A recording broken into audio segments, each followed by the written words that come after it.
Good morning, students. Today we are going to discuss about nature and nurture.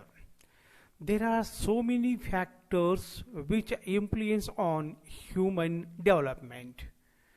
Where nature and nurture, these are the two important factors usually influence on the human development. ನಲ್ಮೆಯ ವಿದ್ಯಾರ್ಥಿಗಳೇ, ಮಾನವನ ವಿಕಾಸದ ಮೇಲೆ ಅನೇಕ ಅಂಶಗಳು ಪ್ರಭಾವವನ್ನು ಬೀರ್ತವೆ. ಪ್ರಮುಖವಾಗಿ ಆನುವಂಶೀಯತೆ, ಪರಿಸರ, ಶಾಲೆ, ಮನೆ, ಸಮಾಜ ಹೀಗೆ ಅನೇಕ ಅಂಶಗಳು ಮಾನವನ ವಿಕಾಸದ ಮೇಲೆ ಪ್ರಭಾವವನ್ನು ಬೀರುತ್ತೆ. ಸೊ ಇದರಲ್ಲಿ ನಾವು ಇವತ್ತು ಈ ಮಾನವನ ವಿಕಾಸದ ಪ್ರಕ್ರಿಯೆಯಲ್ಲಿ ಬಹಳ ಪ್ರಮುಖ ಪಾತ್ರವನ್ನು ವಹಿಸುವಂತಹ ಪ್ರಕೃತಿ ಮತ್ತು ಆನುವಂಶೀಯತೆ. ಸೊ ಈ ಆನುವಂಶೀಯತೆ ಮತ್ತು ಪರಿಸರ ಮಾನವನ ವಿಕಾಸದ ಮೇಲೆ ಹೆಚ್ಚು ಪ್ರಭಾವವನ್ನು ಬೀರುತ್ತೆ. As we know, the environment, heredity, school and home environment which influence on the process of human development. So today the most important two important factors, that is nature and nurture. So these are the two important factors which determines the process of human development. ನಲ್ಮೆಯ ವಿದ್ಯಾರ್ಥಿಗಳೇ, ಈ ಎಲ್ಲ ಅಂಶಗಳಿಗಿಂತಲೂ ಮಗುವಿನ ಅಥವಾ ಮಾನವನ ವಿಕಾಸವನ್ನು ನಿರ್ಧಾರ ಮಾಡುವಂತಹ ಎರಡು ಪ್ರಮುಖವಾದಂತಹ ಅಂಶಗಳಾದಂತಹ ಪರಿಸರ ಮತ್ತು ಪೋಷಣೆ ಅಂತ ಹೇಳ್ತೀವಿ ಒಂದು ರೀತಿಯಲ್ಲಿ, ಇನ್ನೊಂದು ಕಡೆ ಪ್ರಕೃತಿ ಅಂತ ಹೇಳ್ತೀವಿ. ಸೊ ಈ ಎರಡೂ ಅಂಶಗಳ ಬಗ್ಗೆ ನಾವು ಇವತ್ತು ಚರ್ಚೆ ಮಾಡುವ. ಸೊ ಪ್ರಮುಖವಾಗಿ ನಾವು I am going to take the discussion or the most important aspect, that is nature versus nurture. ಕನ್ನಡದಲ್ಲಿ ನಾವು ಇದನ್ನು ಆನುವಂಶೀಯತೆ ಮತ್ತು ಪರಿಸರ ಅಂತ ಹೇಳ್ತೀವಿ. ಇನ್ನೊಂದು ಅರ್ಥದಲ್ಲಿ ಪ್ರಕೃತಿ ಮತ್ತು ಪರಿಸರ ಅಂತಲೂ ಹೇಳ್ತೇವೆ. ಹಾಗೆಯೇ ಪ್ರಕೃತಿ ಮತ್ತು ಪೋಷಣೆಗಳ ಪ್ರಭಾವ ಅಂತಲೂ ಕೂಡ ನಾವು ಕರಿತೀವಿ. ಸೊ ಈ ಮೂರೂ ಪರಿಕಲ್ಪನೆಗಳು ಅಥವಾ ಪದಗಳು ಏನಿದೆಯಲ್ಲ, ಸಮಾನ ಅರ್ಥವನ್ನು ಕೊಡುವಂತಹ ಪದಗಳು. ಮೊದಲನೇದಾಗಿ ನೇಚರ್ ಆ್ಯಂಡ್ ನರ್ಚರ್, ಇಂಗ್ಲಿಷ್ನಲ್ಲಿ ಹೇಳುವಂಥದ್ದನ್ನು ನಾವು ಕನ್ನಡದಲ್ಲಿ ಆನುವಂಶೀಯತೆ ಮತ್ತು ಪರಿಸರ ಅಂತಲೂ ಹೇಳ್ಬೋದು, ಅಥವಾ ಪ್ರಕೃತಿ ವರ್ಸಸ್ ಪರಿಸರ ಅಂತಲೂ ಕರೆಯಬಹುದು. ಇನ್ನೊಂದು ರೀತಿಯಲ್ಲಿ ಪ್ರಕೃತಿ ಮತ್ತು ಪೋಷಣೆ, ಈ ಪ್ರಕಾರವಾಗಿ ಬೇರೆ ಬೇರೆ ಹೆಸರಿನಿಂದ ನಾವು ಇದನ್ನು ಕರಿತೀವಿ. ಪ್ರತಿಯೊಬ್ಬನೂ ಕೂಡ ಈ ವಿಶ್ವಕ್ಕೆ ಬರುವಾಗ ತನ್ನ ಪೋಷಕರಿಂದ ಕೆಲವೊಂದು ವಿಶೇಷ ಗುಣಲಕ್ಷಣಗಳನ್ನು ಪಡೆದುಕೊಂಡೇ ಜನ್ಮವನ್ನು ತಾಳ್ತಾನೆ. ಇಲ್ಲಿ ಕೆಲವೊಂದು ಆನುವಂಶೀಯ ಅಂಶಗಳೊಂದಿಗೆ ಜನಿಸಿದ ನಂತರ ಪರಿಸರದ ಸಂಪರ್ಕಕ್ಕೆ ಮಗು ಬಂದಾಗ ಅಲ್ಲಿಯೂ ಕೂಡ ಅನೇಕ ಅಂಶಗಳನ್ನು ಮಗು ಕಲಿಯುತ್ತೆ. ಇಲ್ಲಿ ಆನುವಂಶೀಯತೆ ವ್ಯಕ್ತಿಗೆ ಕೆಲವು ಗುಣಗಳನ್ನು ನೀಡಿದರೆ ಪರಿಸರ ಅವುಗಳ ಬೆಳವಣಿಗೆಯ ಮೇಲೆ ಪ್ರಭಾವವನ್ನು ಬೀರುತ್ತೆ. My dear students, these are, as I told you, there are so many factors which influence on the growth and development. So today let us study about nature versus nurture. Everyone comes to this world with a certain characteristics transmitted to them through their parents. We get these characteristics through germinal plasma. After coming to this world with certain characteristics or heredity, we come into contact with the environment, material or social surroundings. Heredity gives something to the individual and environment affects them. Both heredity and environment plays important role in the development of an individual. After seeing the introduction, let us see the meaning. So meaning regarding nature as well as meaning as well as nurture. First, let me say something about the meaning about nature or heredity. Behavior is caused by innate characteristics, that is physiological or biological characteristics. All behaviors are present from conception. Genes provide the blueprint from all behaviors, some present from birth, others pre-programmed to emerge with age. All these three statements gives a concept regarding nature or heredity. ಕನ್ನಡದಲ್ಲಿ ಇದರ ವ್ಯಾಖ್ಯಾನವನ್ನು ಅರ್ಥವನ್ನು ನೋಡುವುದಾದರೆ, ಪ್ರಕೃತಿಯನ್ನು ಅನುವಂಶೀಯತೆ, ಸ್ವಭಾವ, ಹುಟ್ಟುಗುಣ ಎಂಬ ಇತ್ಯಾದಿ ಪದಗಳಿಂದ ನಾವು ಕರಿತೀವಿ. ಇದು ಒಂದು ಜೈವಿಕ ಪ್ರಕ್ರಿಯೆಯಾಗಿದ್ದು ಮಾನವನ ವ್ಯಕ್ತಿತ್ವದ ಬೆಳವಣಿಗೆಯಲ್ಲಿ ಗಣನೀಯವಾದಂತಹ ಪಾತ್ರವನ್ನು ವಹಿಸುತ್ತೆ. ಕೆಲವು ಶಾರೀರಿಕ ಹಾಗೂ ಮಾನಸಿಕ ಗುಣಲಕ್ಷಣಗಳು ತಂದೆ ತಾಯಿಗಳಿಂದ ಅವರ ಮಕ್ಕಳಿಗೆ ಗುಣಾಣುಗಳ ಮುಖಾಂತರ ಹರಿದು ಬರುವ ಜೈವಿಕ ಪ್ರಕ್ರಿಯೆಯನ್ನು ಪ್ರಕೃತಿ ಅಥವಾ ಅನುವಂಶೀಯತೆ ಎನ್ನಬಹುದು. ರುತ್ ಬೆನೆಟಿಕ್ಸ್ ಅವರ ಪ್ರಕಾರ ವಂಶವಾಹಿಗಳ ಮುಖಾಂತರ ಸ್ವಭಾವ ಲಕ್ಷಣಗಳನ್ನು ಒಂದು ಪೀಳಿಗೆಯಿಂದ ಇನ್ನೊಂದು ಪೀಳಿಗೆಗೆ ಸಾಗಿಸುವ ಗುಣಕ್ಕೆ ಅನುವಂಶೀಯತೆ ಎನ್ನುವರು. ಮತ್ತೊಂದು ವ್ಯಾಖ್ಯೆ ಡಗ್ಲಾಸ್ ಮತ್ತು ಹೋಲುಂಡಾ ಇವರ ಪ್ರಕಾರ ಎಲ್ಲ ರೀತಿಯ ದೈಹಿಕ ರಚನೆಗಳ ಭೌತಿಕ ಗುಣಲಕ್ಷಣಗಳು, ಕಾರ್ಯಗಳು ಅಥವಾ ಸಾಮರ್ಥ್ಯಗಳು ತಂದೆ ತಾಯಿಗಳ ಹಾಗೂ ಇನ್ನಿತರ ಪೂರ್ವಜರಿಂದ ಬರುವ ಎಲ್ಲ ಅಂಶಗಳನ್ನು ಅನುವಂಶೀಯತೆ ಎಂದು ಹೇಳಿದ್ದಾರೆ. ಈ ಪ್ರಕಾರವಾಗಿ ಅನುವಂಶೀಯತೆಯ ಹಲವಾರು ವ್ಯಾಖ್ಯಾನಗಳನ್ನು ನಾವು ನೋಡಬಹುದು. ಈಗ let us see meaning of nurture or environment. ಪೋಷಣೆ ಅಥವಾ ಪರಿಸರ, ಈ ಒಂದು ಪದದ ಅರ್ಥವನ್ನು ನೋಡುವ. Behaviour is determined by the environment. The things people teach, things they observe, all these influence on the behavior of the child. Secondly, behavior is the result of interaction with environment. Whatever a person or an individual or a child interact with the environment, that results in the behavior.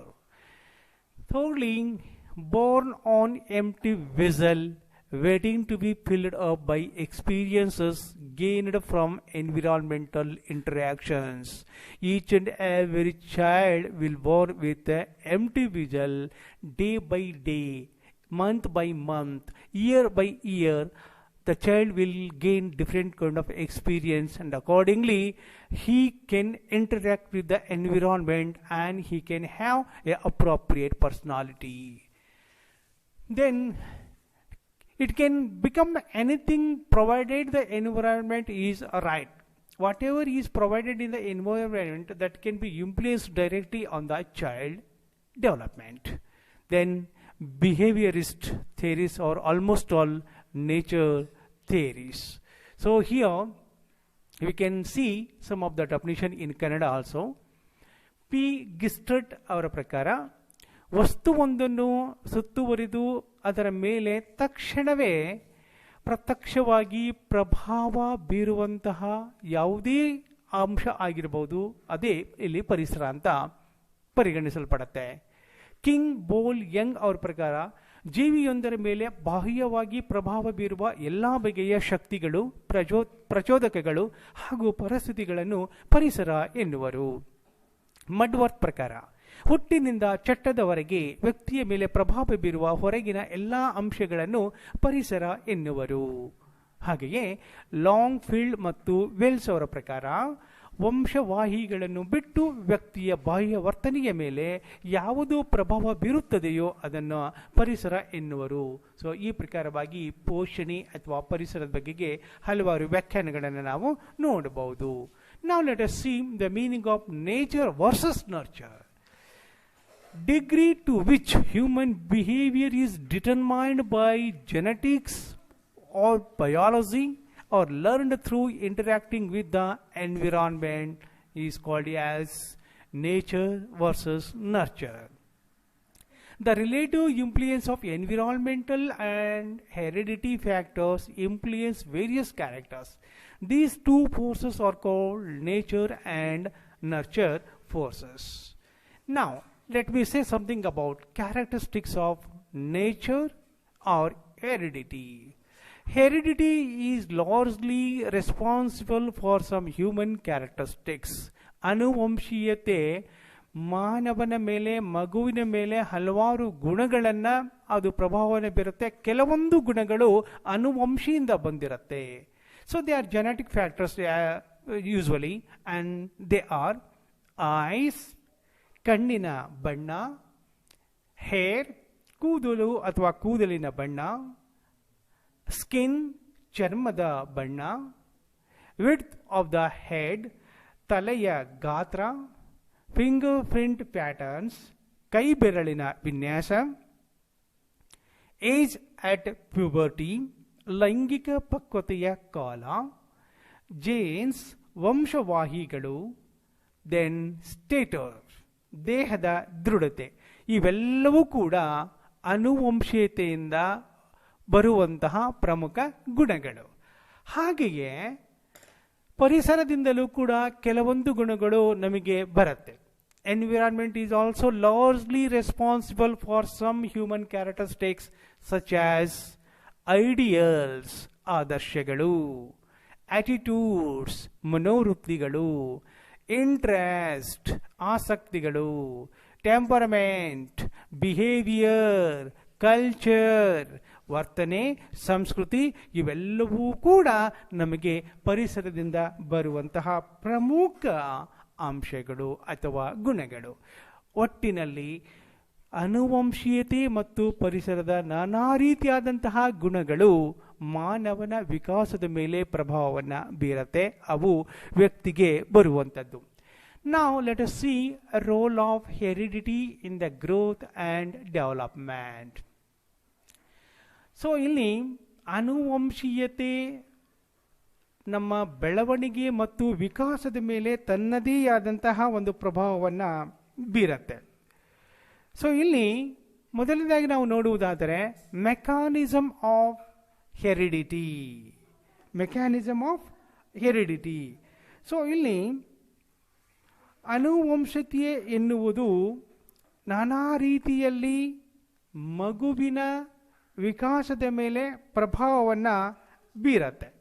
Indeed, heredity or nature is an inherited quality or tendency.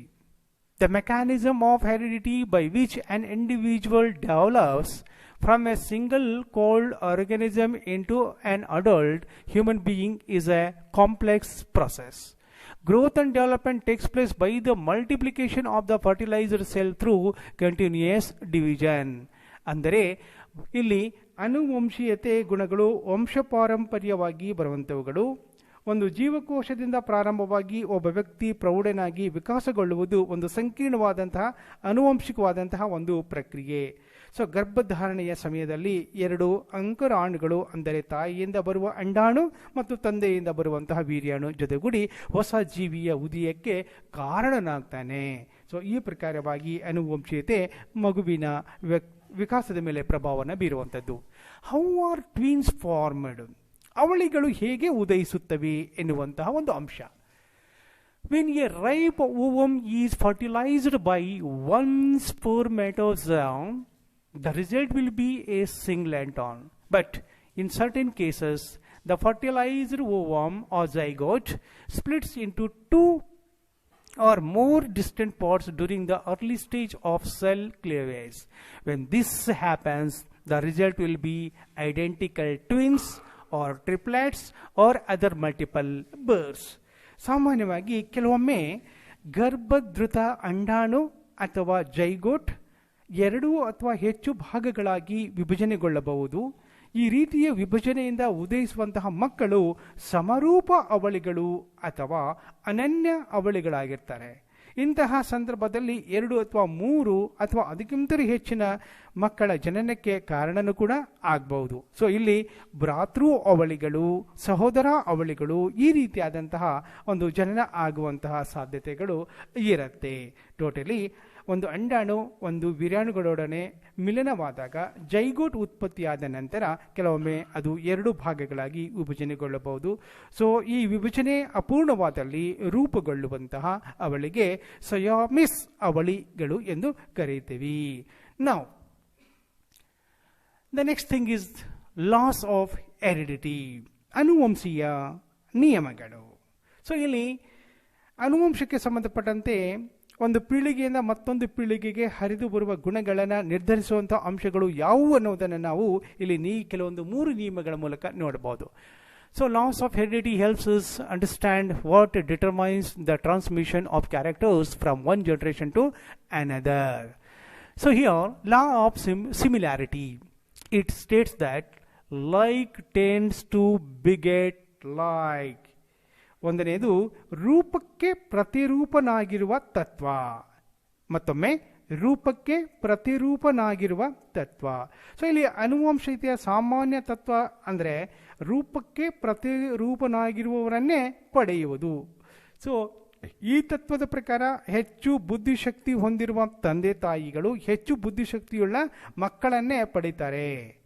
So ಇಲ್ಲಿ this principle or this law will be interpreted here to mean that bride parents tend to have bride children, average parents have average children, and dwarf parents have dwarf children.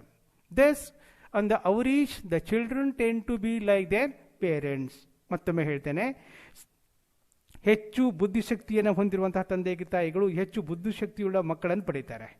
ಸರಾಸರಿ ಬುದ್ಧಿಶಕ್ತಿಯುಳ್ಳಂತಹ ತಂದೆ ತಾಯಿಗಳ ಸರಾಸರಿ ಬುದ್ಧಿಶಕ್ತಿಯುಳ್ಳ ಮಕ್ಕಳನ್ನೇ ಪಡೀತಾರೆ. ಮತ್ತು ಕಡಿಮೆ ಬುದ್ಧಿಶಕ್ತಿಯನ್ನು ಹೊಂದಿರುವಂತಹ ತಂದೆ ತಾಯಿಗಳು ತಮ್ಮಂತೆಯೇ ಕಡಿಮೆ ಬುದ್ಧಿಶಕ್ತಿಯುಳ್ಳ ಮಕ್ಕಳನ್ನು ಪಡೆಯುವರು. ಸೊ ಅಂದರೆ ಇಲ್ಲಿ ಸರಾಸರಿಯಾಗಿ ಮಕ್ಕಳು ತಮ್ಮ ಪೋಷಕರನ್ನೇ ಹೋಲ್ತಾರೆ. ಈ ನಿಯಮಕ್ಕೆ ಕೆಲವೊಂದು ವಿನಾಯಿತಿಗಳು ಕೂಡ ಇರುತ್ತೆ. ಏಕೆಂದರೆ ಅನೇಕ ಉದಾಹರಣೆಗಳಿದ್ದಾವೆ. ಬುದ್ಧಿವಂತ ತಂದೆ ತಾಯಿಗಳ ಮಕ್ಕಳು ದಡ್ಡರಾಗಿ ಹುಟ್ಟುತ್ತಾರೆ, ದಡ್ಡರಾಗಿ ಬೆಳೀತಾರೆ. ಅದೇ ಅನಕ್ಷರಸ್ಥ ದಡ್ಡ ಪೋಷಕರ ಮಕ್ಕಳು ಬುದ್ಧಿವಂತರಾಗಿಯೂ ಕೂಡ ಇರುವುದನ್ನು ನಾವು ಅನೇಕ ಉದಾಹರಣೆಗಳು ನಮ್ಮ ಕಣ್ಮುಂದೆ ಇದ್ದಾವೆ. ಸೊ ಈ ರೀತಿಯಾದಂಥ ಕೆಲವೊಂದು ಎಕ್ಸಾಮ್ಷನ್ಸ್ ಅಥವಾ ವಿನಾಯಿತಿಗಳು ನಮ್ಮ ಕಣ್ಣು ಮುಂದೆ ಸಮಾಜದಲ್ಲಿ ಈ ಒಂದು ಪ್ರಪಂಚದಲ್ಲಿ ಕಂಡುಬರುವುದನ್ನು ನಾವು ಗಮನಿಸಬೇಕಾಗತ್ತೆ. ವಿಚ್ ಮೀನ್ಸ್ ಎಲ್ಲ ಬುದ್ಧಿವಂತ ಪೋಷಕರ ಮಕ್ಕಳು ಬುದ್ಧಿವಂತರೇ ಆಗಿರ್ತಾರಂತ ನೋ, ಹಾಗೆ ಎಲ್ಲ ದಡ್ಡ ಪೋಷಕರ ಮಕ್ಕಳು ದಡ್ಡರೇ ಆಗಿರ್ತಾರೆ ಅಂತ ನೋ. ಕೆಲವೊಮ್ಮೆ ಅವು ವೈಸ್ ವರ್ಷ ಆಗುವಂತಹ ಸಾಧ್ಯತೆಯೂ ಕೂಡ ಇರತ್ತೆ. Second law, the second law says that law of variation, ಭಿನ್ನತೆಯ ತತ್ವ. So here this law of variation explains why children in the same family differ in intellect, size and temperament. They are a product of different combinations of the determinants in the parent germ cells, but though they differ, they tend to be more alike than do unrelated children. Brother and sister have their similarities although they vary from the family average. ಅಂದರೆ ಮಕ್ಕಳು ಅವರ ತಂದೆ ತಾಯಿಗಳ ವಿಚಿತವಾದಂತಹ ಪ್ರತಿರೂಪದಂತೆ ಇರೋದಿಲ್ಲ. ಅವರ ತಂದೆ ತಾಯಿಗಳ ಬೆಳವಣಿಗೆಯಂತೆಯೇ ಅಥವಾ ಆಯಾ ವಯೋಮಾನದಲ್ಲಿ ಮಕ್ಕಳ ಬೆಳವಣಿಗೆ ಕಂಡುಬರುವುದಿಲ್ಲ. ಒಂದೇ ಕುಟುಂಬದ ಮಕ್ಕಳು ಬುದ್ಧಿಶಕ್ತಿ, ಗಾತ್ರ ಮತ್ತು ಮನಸ್ಥಿತಿಯಲ್ಲಿ ಏಕೆ ವ್ಯತ್ಯಾಸವಿರುತ್ತವೆ ಎಂಬುದನ್ನು ಈ ಒಂದು ತತ್ವ ತಿಳಿಸುತ್ತೆ. ಸೊ ಮೂರನೆಯದು ಲಾ ಆಫ್ ರಿಗ್ರೆಷನ್, ಸಮಾಶ್ರಯಣದ ತತ್ವ. ಐ ರಿಪೀಟ್, ಸಮಾಶ್ರಯಣದ ತತ್ವ. So law of regression, the tendency for children of very bright parents to be less bright than their parents, and a comparable tendency for the children of very inferior parents to be less inferior is called a regression. For any trait, there is a tendency for the children to regress towards the average.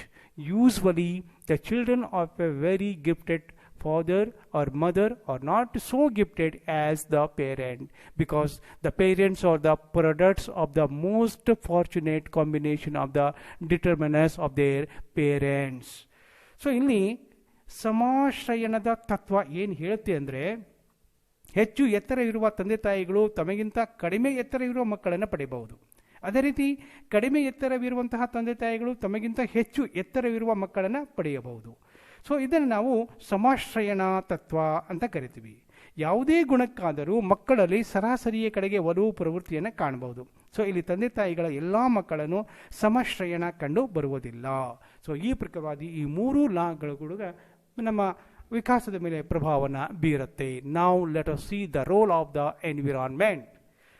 The term environment is broad and general, which includes physical environment as well as social environment.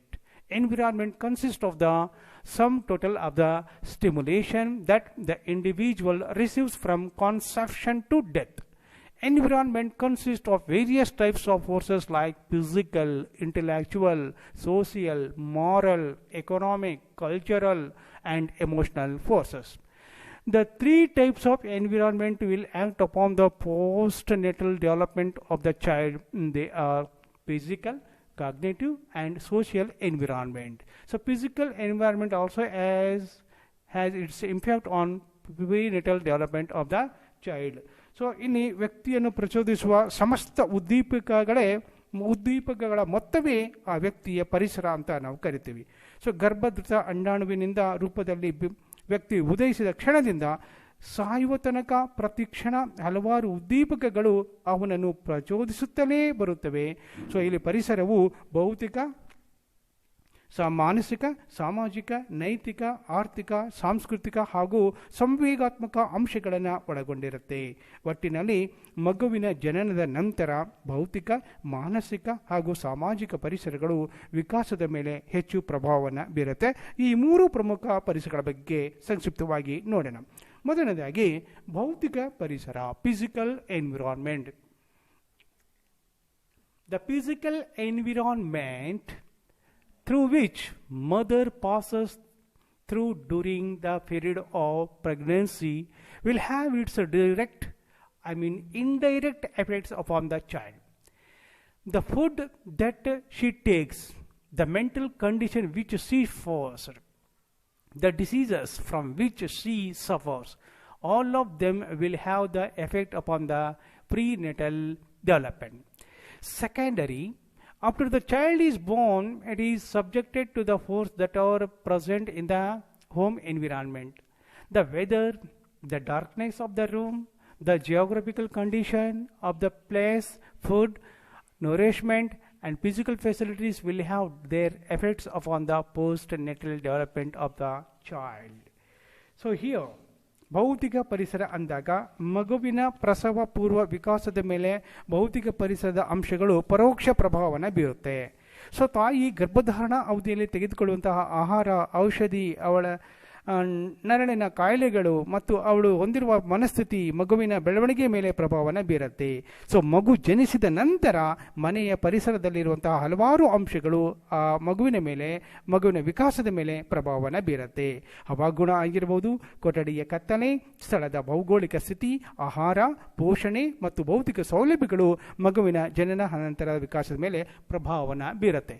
Then second one is cognitive environment.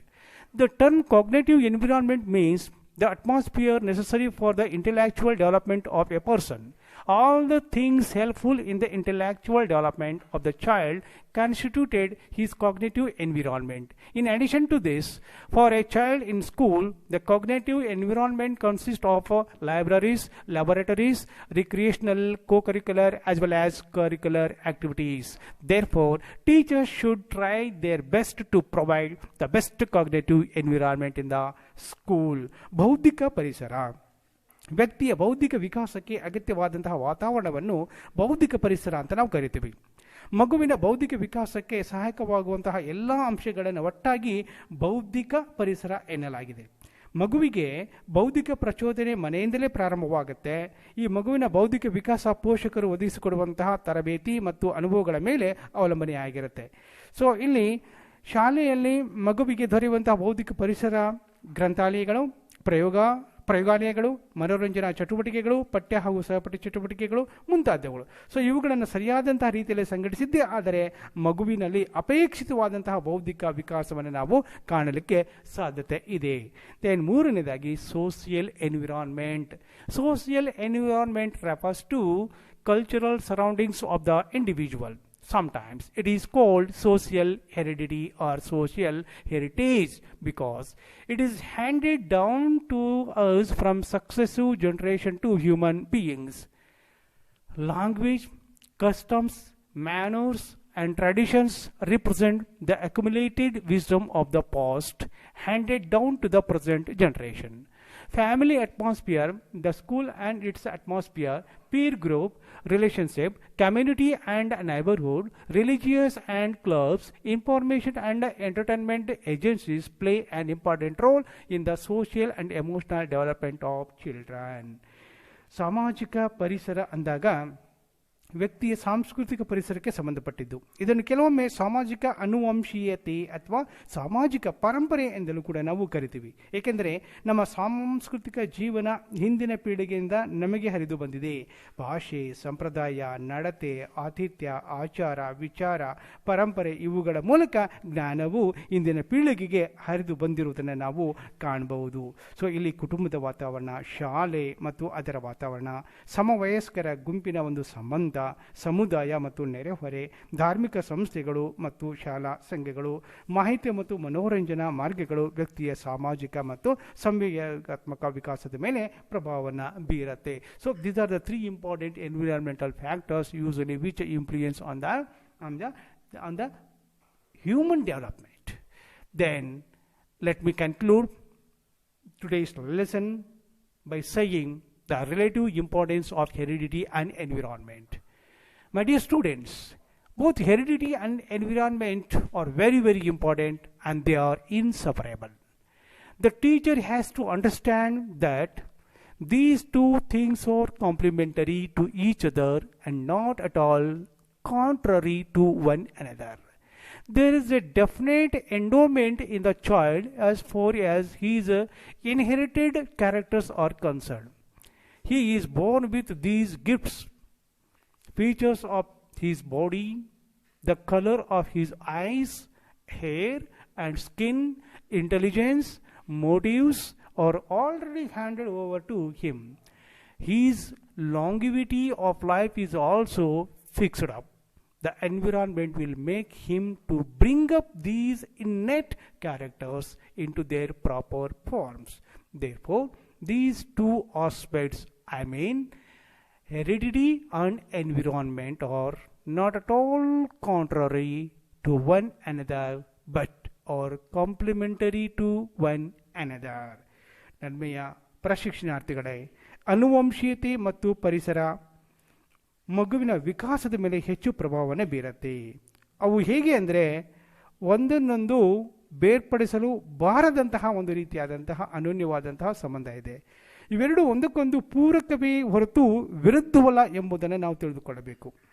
ಇವೆರಡರ ಪ್ರಾಮುಖ್ಯತೆಯ ಜ್ಞಾನದ ಹಿನ್ನೆಲೆಯಲ್ಲಿ ಶಿಕ್ಷಕ ವಿದ್ಯಾರ್ಥಿಗಳ ಅಂತರ್ಗತ ಸಾಮರ್ಥ್ಯಗಳು, ಬುದ್ಧಿಶಕ್ತಿ, ಪ್ರೇರಣೆ ಇವುಗಳನ್ನು ಅವರ ತಂದೆ ತಾಯಿಗಳನ್ನು ನೋಡಿ ಅರ್ಥ ಮಾಡಿಕೊಳ್ಬೇಕಾಗತ್ತೆ.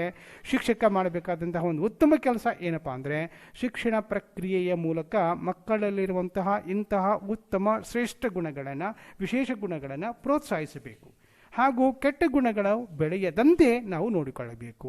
ಪರಿಸರದ ಪ್ರಾಮುಖ್ಯತೆಯನ್ನು ಅರ್ಥ ಮಾಡಿಕೊಂಡು ಶಾಲೆಯ ಒಳಗೆ ಮತ್ತು ಶಾಲೆಯ ಹೊರಗಡೆ, ತರಗತಿಯ ಒಳಗಡೆ ಮತ್ತು ತರಗತಿಯ ಹೊರಗಡೆ ಅತ್ಯುತ್ತಮವಾದಂತಹ ವಾತಾವರಣವನ್ನು ಒದಗಿಸಿಕೊಡುವುದನ್ನು ನಾವು ಪ್ರಯತ್ನಿಸಬೇಕಾಗತ್ತೆ. ನಲ್ಮೆಯ ವಿದ್ಯಾರ್ಥಿಗಳೇ, ಶೈಕ್ಷಣಿಕ ಹಾಗೂ ವೈಯಕ್ತಿಕ ಮಾರ್ಗದರ್ಶನವನ್ನು ನಾವು ಮಕ್ಕಳಿಗೆ ನೀಡುವುದರ ಮೂಲಕ ವಿದ್ಯಾರ್ಥಿಗಳಿಗೆ ಉತ್ತಮವಾದಂತಹ ಒಂದು ಪಥದಲ್ಲಿ ಸಾಗಲಿಕ್ಕೆ ಮತ್ತು ಉತ್ತಮ ಗುಣಗಳನ್ನು ಬೆಳೆಸಿಕೊಳ್ಳಲಿಕ್ಕೆ ನಾವು ಅವರಿಗೆ ಪ್ರೋತ್ಸಾಹವನ್ನು ನೀಡಬಹುದು. ಸೊ ಈ ಪ್ರಕಾರವಾಗಿ ಅನುವಂಶೀಯತೆ ಮತ್ತು ಪರಿಸರ ಮಾನವನ ವಿಕಾಸದ ಮೇಲೆ ಬಹಳ ಪ್ರಮುಖವಾದಂತಹ ಪಾತ್ರ. So what I would like to say that nature has given us many things in life and one of them is talents. Either we are born as the only individual in our family or it is in our genes. Furthermore, nature plays a vital role in deciding the future of a child. Many achievers in this era are born with beautiful future or the talent. They did not need any nurturing. Their talent took them to heights they could even imagine. So some of the great legends like Lata Mangeshkar, Asha Bhosle, Kishore Kumar, S.P. Balasubram when we talk about singer. Engineer like Vishweshwaraya or the great scientist, what we are having APJ Abdul Kalam. So they are the great achievers. So here, whether they are nurtured or they have got good environment, that is another important factor. Anyhow, friends, both the nature and nurture are very, very important. On the other hand, the nurturing of a person is important because hard work builds talent. With a proper mentoring and practice, a person can achieve success in life. So ಕೊನೆಯದಾಗಿ ನಾನು ಏನು ಹೇಳಲಿಕ್ಕೆ ಬಯಸ್ತೇನೆ ಅಂದರೆ, ಮಗುವಿನ ವ್ಯಕ್ತಿತ್ವದ ಸರ್ವಾಂಗೀಣ ವಿಕಾಸದ ಗುರಿಯನ್ನು ಸಂಪೂರ್ಣವಾಗಿ ಸಾಧಿಸಬೇಕಾಗಿರುವಂತಹ ಶಿಕ್ಷಣವು ಅನುವಂಶೀಯವಾದಿಗಳ ಪರವನ್ನಾಗಲಿ ಅಥವಾ ಪರಿಸರವಾದಿಗಳ ಪರವನ್ನಾಗಲಿ ವಹಿಸಬೇಕಾದಂತಹ ಅಗತ್ಯತೆ ಇಲ್ಲ. ನಮ್ಮ ಗುರಿಗಳ ಸಾಧನೆಯ ಸಾರ್ಥಕತೆಯು ಅನುವಂಶೀಯತೆ ಮತ್ತು ಪರಿಸರಗಳು ಇವೆಲ್ಲವೂ ಕೂಡ ನಿರ್ವಹಿಸಬೇಕಾದಂತಹ ಪಾತ್ರಗಳ ಜವಾಬ್ದಾರಿ ಏನು ಎಂಬುದನ್ನು ಯೋಚಿಸಿ, ಹಾಗೆಯೇ ಯೋಚಿಸುವಲ್ಲಿ ಅಡಕವಾಗಿದೆಯೇ ವಿನಃ ನಮ್ಮ ಆದರ್ಶಗಳ ಸಾಧನೆಯಲ್ಲಿ ಬೇರೆಯವರ ಹಕ್ಕಿನ ಪಾಲು ಎಂಬುದನ್ನು ಯೋಚಿಸುತ್ತಾ ಕುಳಿತುಕೊಳ್ಳುವುದರಲ್ಲಿ ಇಲ್ಲ ಎಂಬುದನ್ನು ನಾವು ಅರ್ಥ ಮಾಡಿಕೊಳ್ಳಬೇಕಾಗತ್ತೆ. ಒಟ್ಟಿನಲ್ಲಿ ಅನುವಂಶೀಯತೆ ಮತ್ತು ಪರಿಸರ ವ್ಯಕ್ತಿಯ ವಿಕಾಸದ ಮೇಲೆ ತಮ್ಮದೇ ಆದಂತಹ ಗಾಢವಾದಂತಹ ಪ್ರಭಾವವನ್ನು ಬೀರುತ್ತವೆ. Thank you my dear students.